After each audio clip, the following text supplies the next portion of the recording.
പാലക്കാട് പള്ളി ഇമാമിനെ ലഹരി മാഫിയ സംഘം മർദ്ദിച്ചെന്ന് പരാതി. പുതുപ്പള്ളി തെരുവ് കരീം നഗറിലെ ഇമാമിനെ മർദ്ദിച്ചതിൽ നടപടി ആവശ്യപ്പെട്ട് പള്ളി കമ്മിറ്റി ജില്ലാ പോലീസ് മേധാവിക്ക് പരാതി നൽകി. പ്രദേശത്തെ ലഹരി മാഫിയ സ്വൈരജീവിതത്തിന് ഭീഷണിയാകുന്നുവെന്ന് നാട്ടുകാരും പറയുന്നു. ഇക്കഴിഞ്ഞ 30-നാണ് കരീംനഗർ ഇസ്ലാഹി ജുമാ മസ്ജിദിലെ ഇമാമിന് മർദ്ദനമേറ്റത്.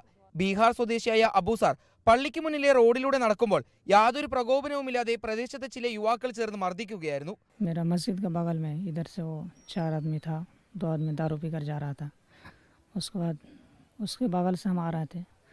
आने के वक्त वो लोग हमको पूछ रहा था कुछ, मैं बोला कुछ नहीं, ऐसे ही इधर गए थे, हम आ रहे हैं। तो बस थोड़ा आगे हैं, उसके बाद पीछे से हमको गिंजी मेरा पकड़ लिया थप्पड़ मार के। രക്ഷപ്പെടാനായി പള്ളിയിലേക്ക് ഓടിക്കയറിയ ഇമാം പള്ളി കമ്മിറ്റിയെ മർദ്ദന വിവരം ഉടൻ അറിയിച്ചു. പ്രദേശത്തെ ലഹരി മാഫിയ സംഘം നാട്ടുകാർക്ക് വലിയ ഭീഷണിയായി മാറിയെന്ന് പള്ളി കമ്മിറ്റി അംഗങ്ങളും ചൂണ്ടിക്കാട്ടുന്നു. ഇപ്പോൾ ഈ പരിസരത്ത് ഇവർ ഒരു കഞ്ചാവ് വിൽപ്പനയും ഞങ്ങളിപ്പോൾ ഇവിടുത്തെ അന്വേഷണത്തിൽ മനസ്സിലാക്കിയത് വളരെ ചെറിയ കുട്ടികളെ വരെ ഇവർ ഇതിനെ കീഴ്പ്പെടുത്തി കഴിഞ്ഞിട്ടുണ്ട്. ടൗണിൽ തന്നെ പരിസര പ്രദേശങ്ങളിൽ നിന്നൊക്കെ ഇവിടെ വന്ന് സാധനം വാങ്ങി പോകുന്നുണ്ട്. ഇവിടെയുള്ള ജനങ്ങൾ മൊത്തം ആശങ്കയിലാണ്. കാരണം അവരുടെ മക്കളെ ഈ പ്രദേശത്ത് വിടാതെ വേറെ എവിടെയും വിട്ടിട്ടാണ് അവർ പഠിപ്പിക്കുന്നതും വരുന്നതൊക്കെ. സംഭവം നടന്നയുടൻ ലോക്കൽ പോലീസിൽ പരാതി നൽകിയെങ്കിലും ആവശ്യമായ നടപടികൾ സ്വീകരിച്ചില്ലെന്ന് പ്രദേശവാസികൾ പറയുന്നു. ഇതിനെ തുടർന്ന് ജില്ലാ പോലീസ് മേധാവിക്ക് പള്ളി കമ്മിറ്റി ഭാരവാഹികളും ഇമാമും പരാതി നൽകി. ഈ സംഭവം നടന്ന ഉടനെ തന്നെ ലോക്കൽ പോലീസിനെ വിവരം അറിയിച്ചെങ്കിലും വേണ്ട വിധത്തിൽ അവർ ആക്ട് ചെയ്തില്ല.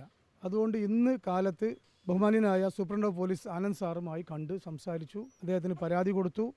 അദ്ദേഹം ഉടനെ തന്നെ ASPയെ ചുമതലപ്പെടുത്തുകയും പെട്ടെന്ന് തന്നെ സഡൻ ആക്ഷൻ ഉണ്ടാവുമെന്ന് പറയുകയും ചെയ്തിട്ടുണ്ട്. ലഹരി മാഫിയക്കെതിരായ ശക്തമായ പ്രതിഷേധവുമായി രംഗത്തിറങ്ങാൻ വേണ്ടി വാർഡിൽ തീരുമാനിക്കുകയും ജാഗ്രതാ സമിതിയുടെ നേതൃത്വത്തിൽ നാളെ ഇവിടെ പ്രതിഷേധ യോഗം നടത്താൻ തീരുമാനിക്കുകയും ചെയ്തിട്ടുണ്ട്. റിപ്പോർട്ടർ, പാലക്കാട്.